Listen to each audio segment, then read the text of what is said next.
So welcome to SUSE QA Tools workshop for the start of February in the year 2022.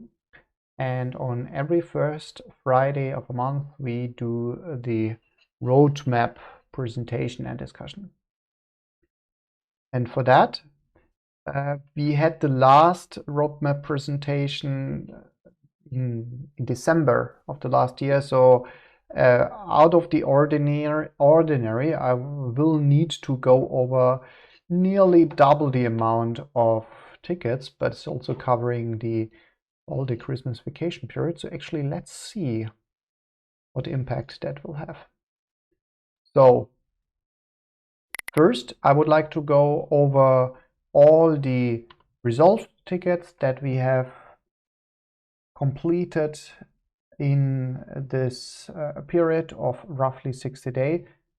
I can also, oops, sorry, not here. I can actually make that, I think, 33 days by now. Doesn't make that much of a difference. And in this time period, we have 138 tickets. So actually, despite of the vacation period, we have a bit more than 2 tickets resolved per calendar date. So that's actually a bit above our usual average. And judging from the category of fields that we have in the OpenQA project, we have 31 bugs that we worked on and 40 feature requests. Also, that is more or less on par. And well, there are 2 additional organizational ones where maybe the categorization wasn't that clean. And the biggest share is actually the one without the category, meaning that we should look into the project and then you know where this comes from. So for example, you can see that we have out of the 138 tickets, roughly the half is in the OpenQA project.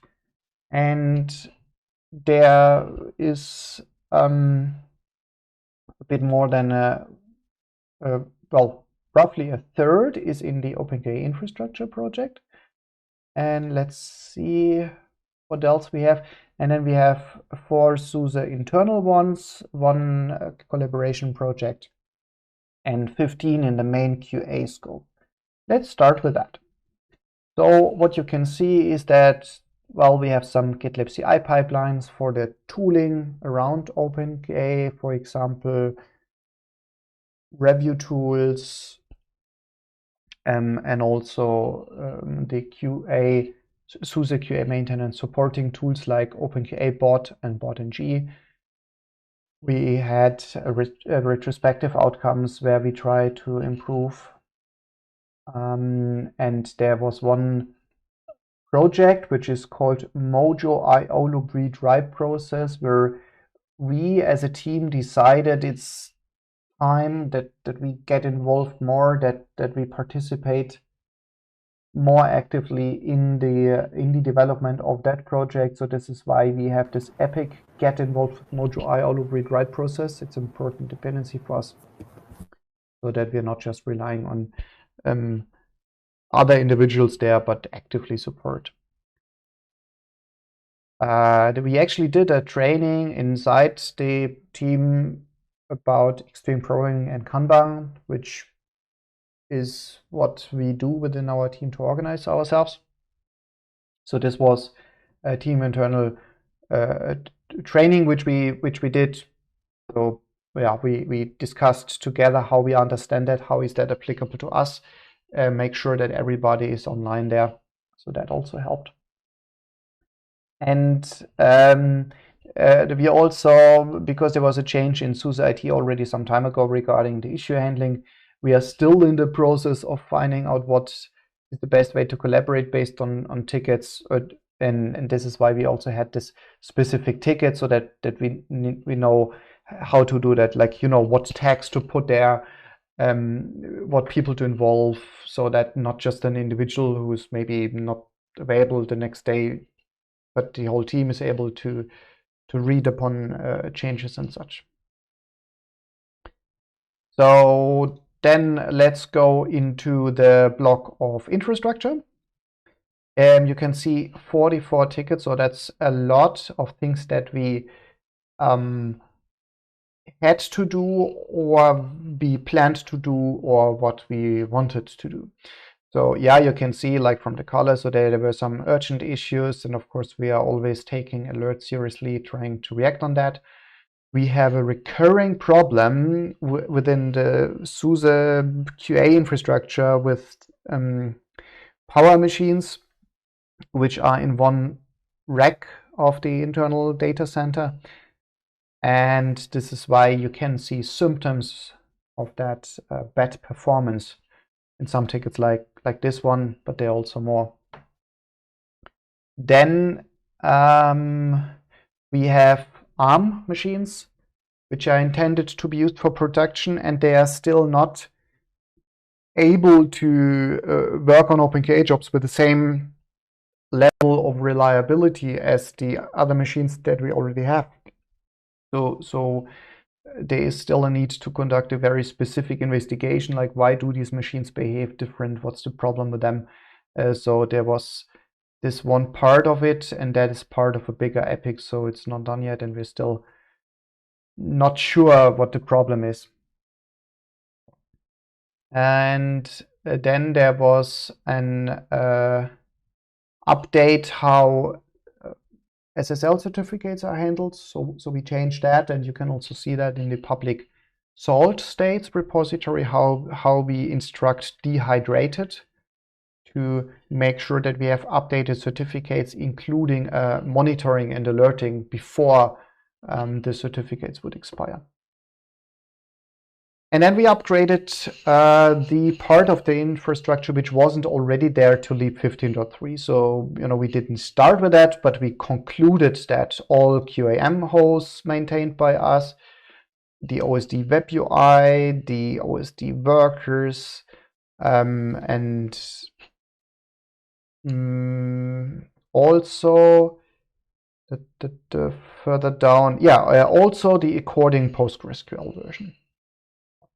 And also, when you're doing an upgrade, I think it's a good idea to think about backups. So we also improved our backup solution. So this is why you can see some tickets here regarding backup. Of course, we're relying here on awesome services by SUSE IT Engineering Infrastructure to provide us with snapshotting and backup on the, let's say, on the lower level of the storage. But also we additionally want to store some so that we can go back some days and recover like very specific data sets. When you say like, hey, I lost this OpenQA test suite, can we bring it back, or certain assets which were deleted by mistake. What else? Something about security, changing passwords, trying to find more secure solutions. So also that, increasing storage space is an ongoing effort. Now, into the OpenQA project. So what we have done here, now I can switch back to filter that by the category. And first looking into bugs. So what we have found there is some problems with loading test modules. So if you list certain modules, then all this information should be copied from the worker that are executing jobs to the main web UI instance. And in some cases, either it wasn't sure if the data was actually transmitted, or it would incorrectly render, or not completely render, or also it would render but not refresh automatically by itself. So this is why we had bug reports that, but also worked on related features which we got motivated for based on this report. So this is why you can see tickets like this: response with 5 foreign software job for failed to load modules and related tickets. What else? I'm taking a look. What could be interesting to demonstrate? Well, we will come to that with features.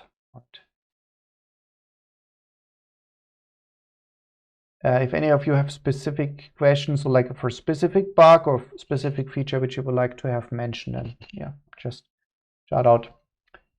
Okay, regarding features. So we had one feature regarding hiding test variables. We already had variables which have this prefix under, secret under, which are not propagated into auth audience backend password variables, so that they're not stored with test assets and everybody can like read the password from there. But we also have some variables where the word secret is not included, but password. So rather than changing these variable names because of backward compatibility, we extended the concept to say like everything that has under password included should also be hidden. Then reconsider coloring of failed modules to make it obvious that they actually fail. This is related to a saga about the SUSE maintenance QA workflows with fully automated testing, where I would like to make soft fails in OpenQA better used and better understood. And we had we realized one problem is that the test modules, when they fail, are always displayed on OpenQA test overview page, but with a green background, which might mislead people thinking that, well, if it's green, then it cannot be that bad, right? But it's actually still a failed module. So let me show you how it looks like now. If I'm looking for failed modules, then you can see we have a red summary. Why? Because there were failures included. We have red blobs showing that the status of the job overall is failed. And we have a reddish color for these boxes here because these modules failed. And you can see here it's all working out nicely because there are bugs attached to that. So that's all good, right? And now, why did we do that now? Well, because there's the feature of being able to change the overall result. So you can say force result of a job. So you might want to decide, depending on the project, depending on the product, you might want to decide that this blob should be represented as soft fails when you say it's a known issue and we cannot work around it easily in the test code, but also we don't want to block any release or something. So this can be very custom workflows and really depending on the project or the product that we're talking about. But you know, it was always possible that a job result is different than just the presence of failed module. Meaning that this might be yellow for soft failed. However, the module is unchanged. The module is still failed. So this is why we chose to say like, well, then it should also show with this coloring, you know, to say that it's not okay for the module. The module still failed, right? So this is about that. Make the number of previous restarts of a job more discoverable. Sorry. So there was the request that in a job you wouldn't before C you wouldn't know was it cloned already multiple times in before. And what you can see now is this job is failed. It's a clone of another job. And it says restarted already 6 times, so that you know, like, yeah, okay, people already restarted a job or some automation already restarted a job. There's no need that you know, you should realize by that, like, yeah, okay, there's no point in just clicking the retry button because maybe it will just work. It was already tried multiple times again. Yeah, thanks for the good feedback. That should go to the team implementing that and also to Kuno for bringing up that idea. You know, this was actually a feature not that hard to do. So the hard part is really to come up with the idea to keep it simple. I have a question. Yep. The counting is from the UI when you press the restart, or also from the post ISO post. No, this is only about real clones. So this is like the restart action that commonly people do over the UI. You can also use, there is an API route for that, of course. It's the restart API route on the jobs, but it's not ISO's post. If you do ISO's post, that would be like a new build. Okay, so that's independent. Yeah, we had. Sorry. Would it be possible to have the number of restarts also being displayed in the overview? You know, next to the restart. I know. Thank you for the idea. Actually, we did note it down already as a feature request. I think this is possible. For the overview, we need to be a bit careful because of two reasons mainly. One reason would be performance, that a test overview page can, depending on the filter parameters, can try to like go really deep into the database and carry a lot. And if for every job, we would have multiple dimensions to select, okay, and now for every of the 1,000 jobs, go into the history and find out if there are clones. This might be too heavy. And the second reason to consider is just visual clutter. Okay, so we need to be careful that the overview page is not getting too cluttered. But it's a valid idea. We have it recorded already. So it could be possible. So Pavel, you want to speak up? Yeah. Well, it's valid. The performance point is valid, but from the visual point of view, well, I hate this, but it might be shown when you hover over the restart button or something. Yeah, right. I mean, we do have the restart button on the overview page, right? So exactly. I guess that's a good reason why it makes sense to have that information also available on the same level. And hovering over that, I think that's a really good idea, because then we can also make it asynchronously. Keep in mind that hovering doesn't work on touch interfaces. Yeah.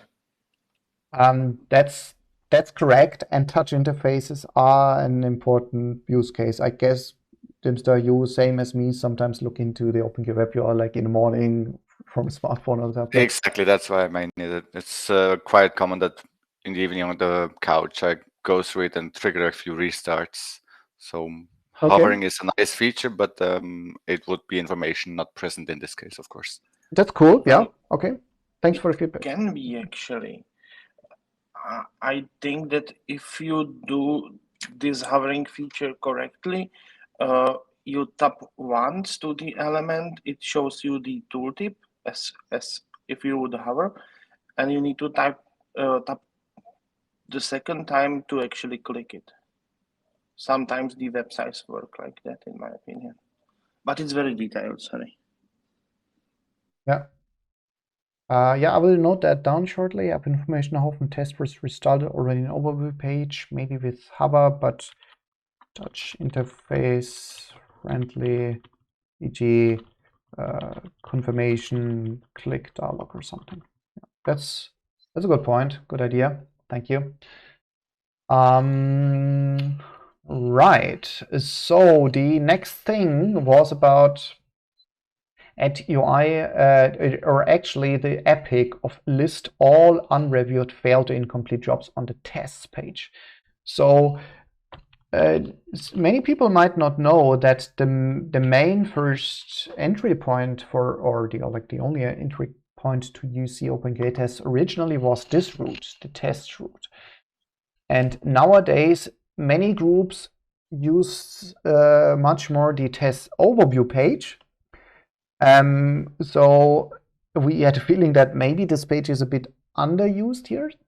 So we wanted to make sure that we also have consistent features available here. And the feature which I mean in particular is this box. If you click the box, then the list will change, and you see that it will show now only from that previous list less entries, and only the one which don't have any label or any bug ref in here. And you can also see a help here explaining that with a hint to the documentation, what this is about. So I hope that the test page is now being a bit more used again, and I would be happy to hear more feedback about that, especially about this page.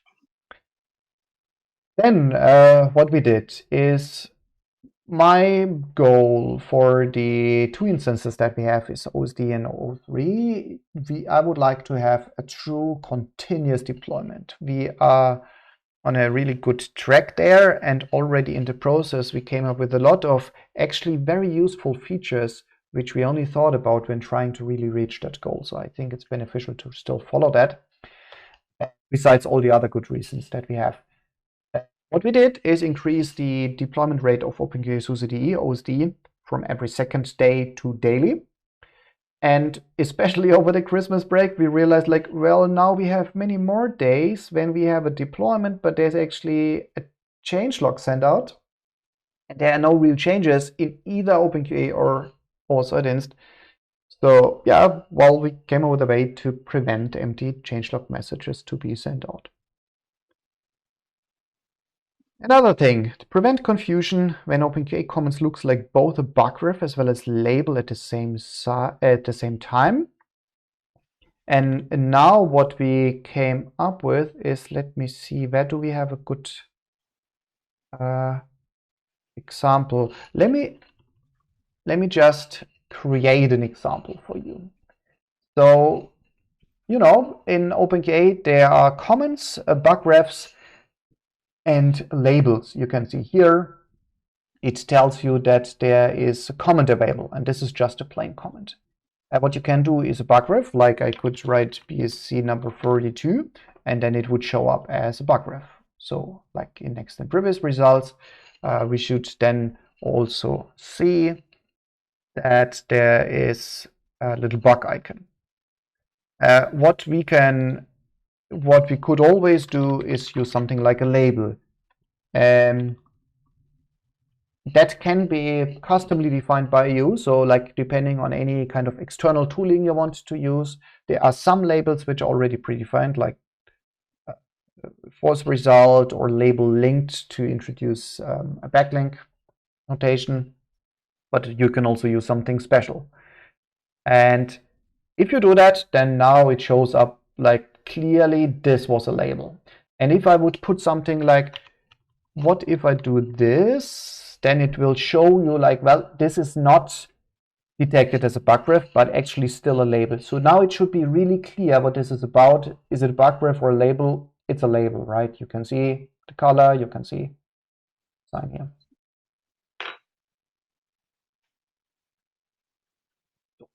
That should be more clear. And what else? Upgrade or 3 regressive package checks are good. Improve our backup. Support of use of false result via ticket title and auto review. We had a lot of discussion regarding that. So basically we have that feature implemented, even though we have it disabled for now. So there's an ongoing discussion about this. We have a new open source project, which is the QAM dashboard. And there you go. On GitHub, there's the QAM dashboard, new public open source project for what has been used by SUSE QA maintenance internally before and now on the outside.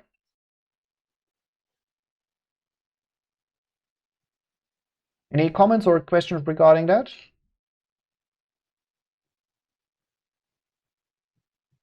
Nope. Okay. Let's see. Enable to store more results. So what we did is we could conclude this epic enable to store more results and the saga of efficient handling of large storage to be able to run current tests efficiently. So you still want to have like the build of today you want to access, and it should be fast, but you want to keep test results around from a longer time. And in particular, the feature what we have enabled now on the 2 production instance, what a feature which we had for a longer time, which is called archiving. So now more and more you might encounter jobs that just look like regular jobs. They might take a little bit longer to load because they are loaded from a slower but less expensive storage, and they show up as this job is an archive job. And that's about it. So the difference is mostly like in the background for the administrators, that they can choose more freely to say, I have this more expensive but fast storage which is limited in size, and I want to use it for the current tests, and I want to have this additional second level storage which is cheaper but offers me to store much more, even though it may be a bit slower, like think spinning disk storage. Okay, and this way you can separate, and OpenQA will in the background with tasks move jobs from the current tests into this archive. Then this one I consider important, and I would like to show that. So when rethinking how we could structure especially SUSE QA maintenance tests, for many years there had been job groups which were version specific, like let's say SLE 15 SP1, SP2, SP3 are all in maintenance, and while they are in maintenance you want to have maintenance, updates and tests, and for these tests you would have a separate job group. The problem is with separate job groups is that either you are a reviewer who is reviewing multiple versions anyway, like you want to take a look, is the Apache test stable? And then you would need to do that in multiple job groups, which is like a lot of clicking. Or you would have a problem that actually you want to separate the tests better, like in the scopes of teams. And that was possible, but sometimes it didn't nicely show up, because then you would end up with a view like this, where you would have what looks like the very same build multiple times, when actually these are the same build, but for different product versions. It just wouldn't show up here. So, and this is when we change that. So now if you take a look here, well, you can see that it just appends, it prepends the version before the build in case if it's ambiguous. For other cases, so this is automatic, like for Tumbleweed, you see it's just a build because there's no point to include the version when the version would just be the same in the context of OpenQA. Yeah, so this is then also part of, it's not part of an epic here, but it's related to other tickets which we did for improving the grouping for SUSE QA maintenance tests. Then in one of our recent workshops, we conducted a survey, like which backends do you know, which ones are used, and it turned out nobody uses the backend AMT, and also Marek, who is the original developer who added that, is not using that anymore. So we said like, okay, we can deprecate it. Actually, what I did is provided unit test coverage for the module before deprecation, so it's still there. We will eventually remove it, but some grace period for deprecation. One more feature. There is retry now controllable by test variables. So there were already multiple different ways how tests are retried or retriggered. And what we can do now is let me see, can I show you something visual? So no, sorry, unfortunately not. But what I can do, I can point you to the documentation, hopefully.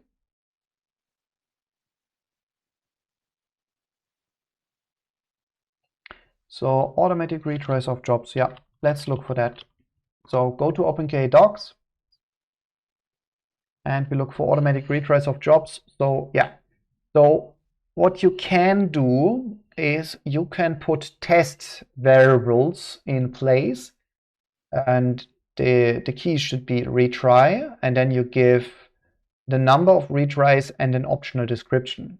And the same as always, the test variables could be put in multiple places explaining why you need to retry. Let's say you have one machine who's like having a really flaky network connection. Well, question should be, why do you use that at all? But let's say you don't have any other option, then fine. Then let's put retry within the machine settings or within the worker settings. And then this will make sure that OpenQA drops retry. If you have a certain test suite, you can put it on a test suite. If you only have a certain job template, like a certain test suite is only unstable for a certain combination of machines or something, you can put that into job templates. And if you have a certain medium which is unstable, well, you can also put that in the medium settings or anything else. Anton, you wanted to speak up? Will it support 0? I don't know about it now. So I guess it would. So retry 0 should be the same as not having the variable at all, yeah. But I mean, there is some logic which try to retry, and if it sees a job with retry 0, it will skip it and will not retry it at all.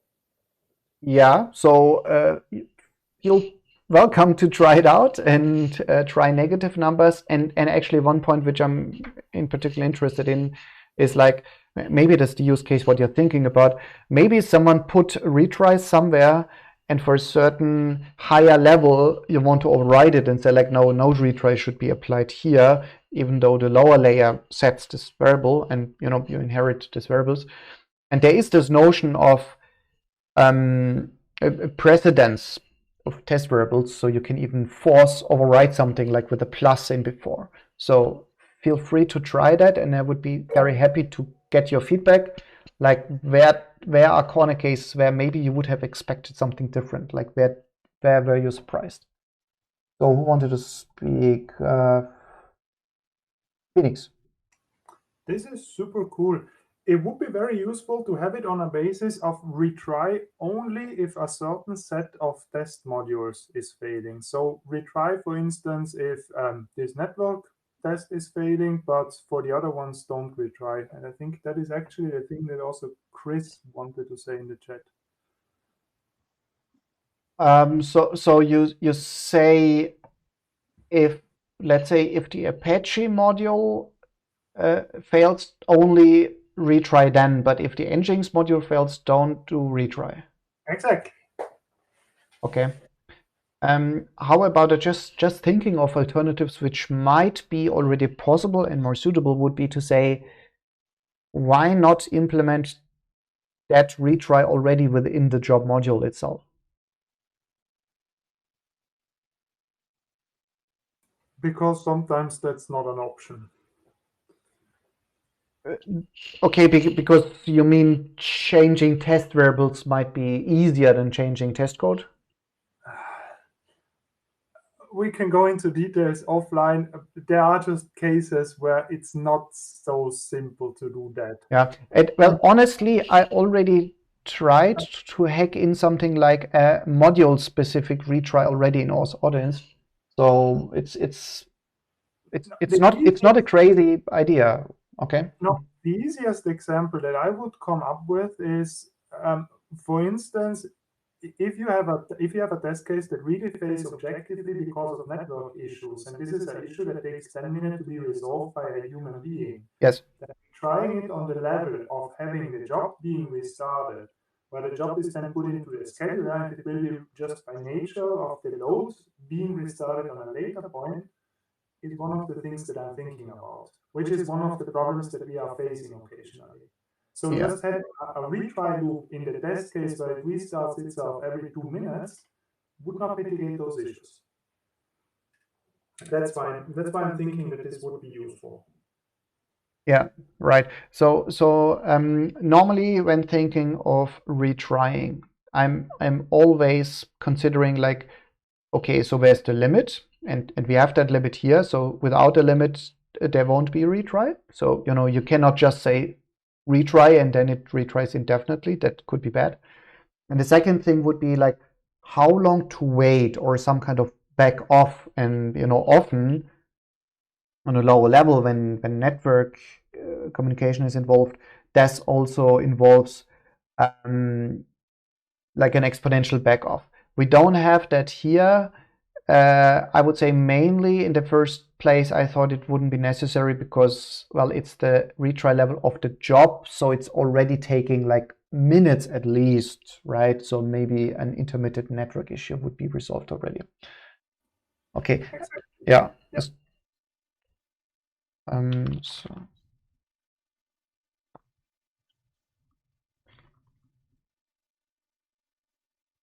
So right, thank you. I'm noting that down. There was mentioned in chat, module level retry will be problematic in multi-machine.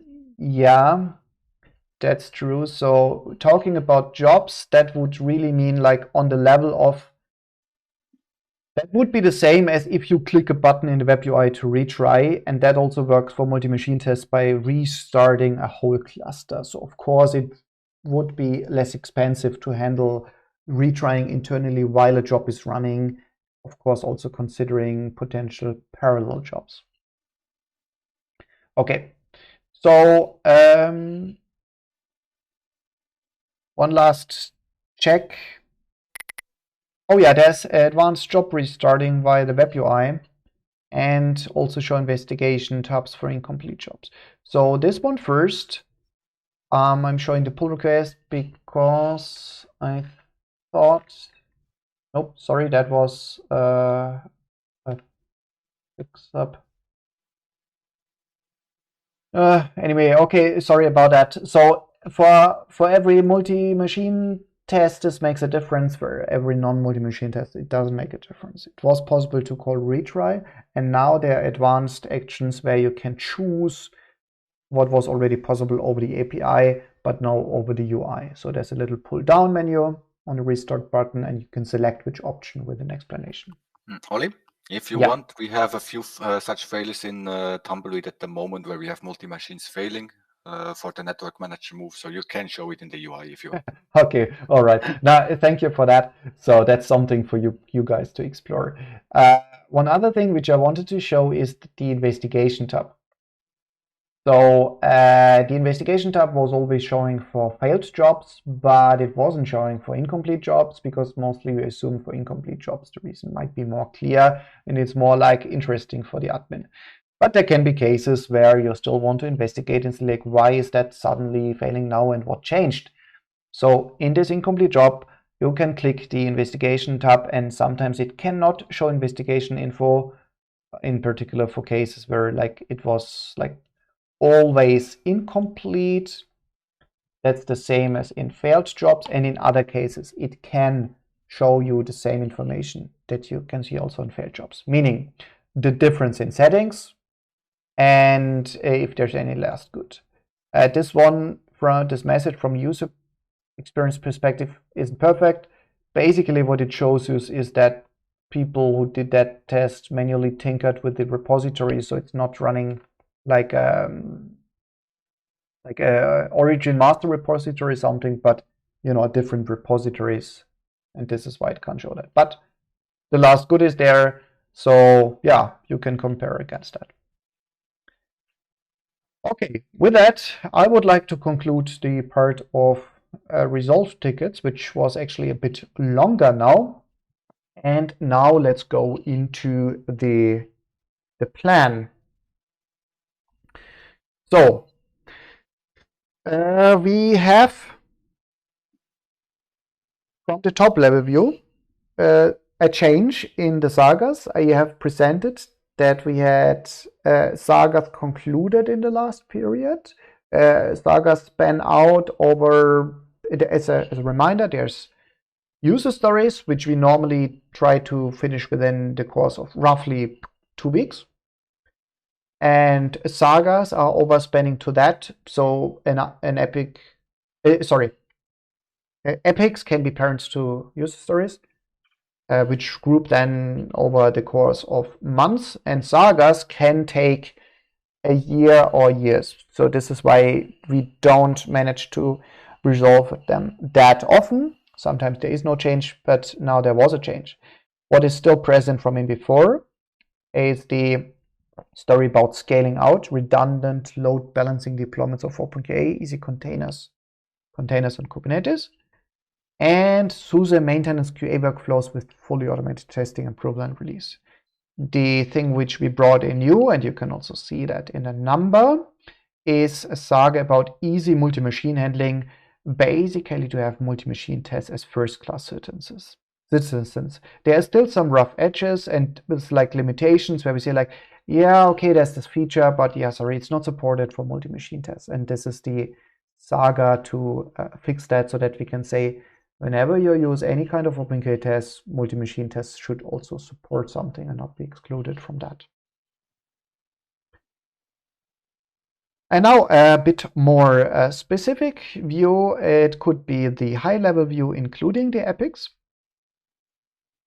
So what we currently have there in the backlog are 4 new epics, 3 workable ones, 13 which are blocked, meaning, well, on a level of epic means they're basically being worked on within the subtasks, and 3 feedback ones. The new ones, this one was the saga I just mentioned, and we have easy retriggering and cloning of multi-machine tests. So this is one epic that we plan to work on soon.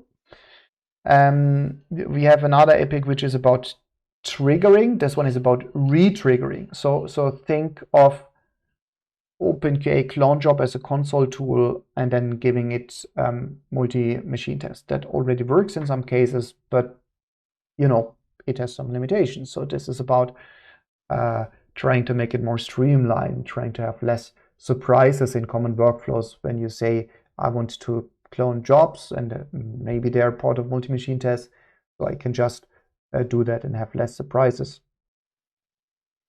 Then there is an epic about continuous deployment without interrupting currently running OpenQA jobs. That includes, for example, that we start with something like, let's just do it on one OpenQA OpenSUSE org worker to have that continuous deployment. Often we have transactional workers with a read-only root file system. What we don't want to do is like restart the machine every couple of minutes with a 5 minutes firmware initialization time and abort all currently running jobs. So we want to upgrade transparently in the background. And then if you have that running on one worker, we observe it, we monitor it, we roll it out to all the workers and also the web UI. And then the same goes for OpenQA SUSE. Investigate and fix higher instability of 2 ARM machines versus ARM 2.3. So we already had some investigation subtasks and we are progressing rather slowly here to really find out like what can we do. Like, I mean, the unit tests work fine and we can start QEMU and it looks fine. But when we run like our usual production workloads, then we still see higher instability. So that's a bit surprising, and then we have to see how to handle that. And related to this ARM investigation, we want to have better network performance. It's related to the power machine investigation, where we have one rack within the SUSE data center, which is misbehaving since the start of last December. We want to have better network performance monitoring within OpenQA, so that OpenQA can already give you some numbers. So what we can, one very simple thing that we already did is in this cache downloading to the worker, where we just see the bandwidth and like the current transfer rates. We have OpenQA review, which is putting reminder comments on tickets. And there are some cases where we are putting updates on the tickets by OpenQA review, but there are reasons why the jobs stay as failing and they reproduce as failing, but still the ticket or the bug is not worked on or cannot be worked on. So we want to be, let's say, have OpenQA review behave less annoyingly here, but still doing the job to tell that there's something to be done and that there's still a failing test which actively reproduces. And we want to use the feedback from OpenQA Investigate. So you see this OpenQA Investigate jobs. I can show you once again an example. So these are the OpenQA and OpenQA tests. And there was a failure. What was the example that we looked at in before? Doesn't mind. Let's take a look at this one. So what we see here is automatically triggered investigation jobs. We already have the preview, so without needing to follow the URLs, you can already see like, okay, the retry was fine, and also the last good build was fine, and there were no changes in tests, so there wasn't even a test regression investigation job triggered, and also no combined good build and good test. What I would like to see is that we combine this result in a message saying like, so what does that mean? Okay. Who would like to give an answer? I mean, what does that mean in this example? We have no changes in tests and there are 2 green tests. What could it mean?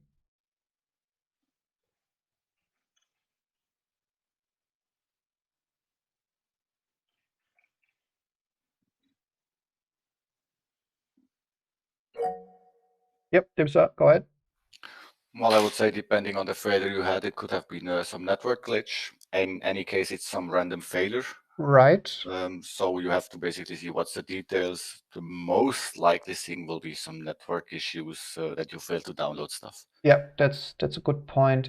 What else it could be? Well, it did run on a different worker instance, so maybe there's a slight chance that the worker behaves different, but it was on the same architecture, the same configuration, so there's no other change here related to the worker, so it's unlikely. No needle changes, no test changes. It could just be the transient network glitch. I mean, there was a change in the underlying tumbleweed image, okay? So it's like the new tumbleweed snapshot of a day, so of course that can make a difference. However, we already saw that the last good build, so if we re-execute the test against the last good build, it was green, and also the retry is green, so it doesn't make a difference if we change the build. So yeah, some network glitch. And then if we can take a look here, okay, it's actually pretty likely valid metadata not found at specified URL. So who has a suggestion? What could we do to improve the test here, or should we just handle that manually whenever it happens because it's so unlikely?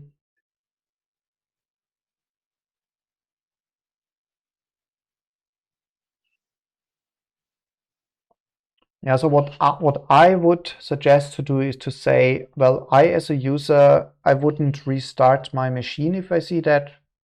I would just restart zipref, maybe after some waiting time of a little bit more than a minute. Okay, so I think it's worthwhile to have a retry here. Dipster? What might be interesting in this case, I was actually thinking about that in Tumbleweed already. If the retry succeeds, then we are obviously in some case where the test result before was unreliable, that we could sort of clone or move the retry into the actual job group and mark it as just a rerun of it. Yes. And save another time to actually rerun this once more, because we would just waste some resources. Yes. The problem that I see with that is likely if such cases like this happens, that let's say a scenario is perfectly stable and suddenly it fails in 2 out of 3 cases, so you always need to retrigger 3 times. And then this automation would say like, well, it always works after the 3rd time, so I'm moving back like the 3rd time as the overwriting final result into the main job group. I mean, we could do that. We could just like rename the job and say like, well, you see, retry was passed, so let's treat the retry as the real result, right?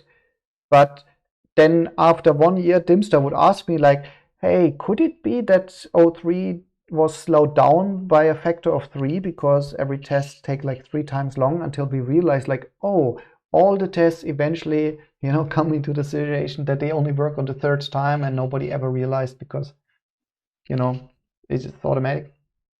Fair point. Yeah. So Yanis mentioned another alternative, which I think is good.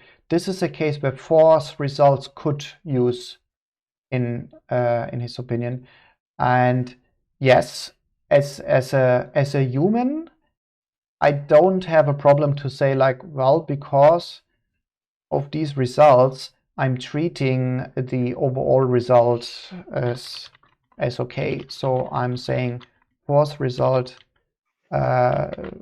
passed. If OpenQA would allow me to do that, on OpenQA OpenSUSE.org, we are more strict. So we only allow a force result if you actually give a ticket reference. So I would say we could create a progress ticket and say improve retrying of zipper calls in OpenQA worker. And then, as long as we don't have that feature implemented, I could say soft failed with a reference to that progress ticket. So that would work. Okay. So, what else? Any last minute things? So yeah, actually the last thing that I would like to do is in the complete backlog, because there are some tickets which are not bound to epics, so that just that you get an idea of what makes us busy. So we have new machines which are to be added within the infrastructure, and there is a request to have VMware 7.0 support in the backend, and improve the security for worker credentials, and a proof of concept of replacement of OSD in cloud. We had a very nice mob session yesterday in the team where we explored a bit possibilities on AWS and how we could use that for having a disaster recovery workflow involving OpenQA SUSE or replacing OpenQA SUSE. What else do we have? Oh yeah, we want every team member to have the opportunity to conduct a full OpenQA review day following the SUSE QA maintenance workflows to, you know, to get the more immediate feedback as a user yourself, how it feels like and where are pressing issues. Yeah, we are working on the power machine performance problems, alert handling, yeah, stuff like that. Okay, cool. With this, I am at the end, and well, I would say officially we have 1 minute for free discussion. So, but I can stay here longer. So, with this, let me officially end the meeting. Let's stop the recording. And as I said, I'm still here, happy to hear your feedback, your ideas, your questions.